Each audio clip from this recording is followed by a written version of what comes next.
మీరు ఊహించుకోండి, మీ అమ్మ నాన్న ఇంట్లో ఉన్న 2-3 బిడ్డల్ని రోజు చూసుకోవాలంటేనే ఎంత కష్టపడతారు. అలాంటిది పాప అధ్యాపకులు ఒక్కొక్క సెక్షన్కి 30 మంది విద్యార్థులు, 40 మంది విద్యార్థులు, 20 మంది అందరినీ కూర్చొని ఎంత ఒత్తిడి తీసుకుంటారు అధ్యాపకులు. అందుకని అధ్యాపకులకి మనం చాలా సహకరించాలి. చాలా కష్టం అధ్యాపక వృద్ధి. ఈ దేశం బాగుండాలి అంటే కాంట్రాక్టర్లకు కాదు మనం పెట్టాల్సింది డబ్బులు, అధ్యాపకుల మీద పెట్టుబడి పెట్టాలి.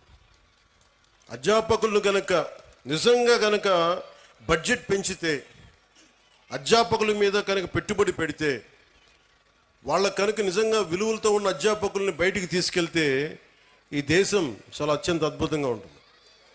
అందుకని అధ్యాపక వృత్తి హైయెస్ట్ పెయిడ్ జాబ్ అవ్వాలని నా కోరిక.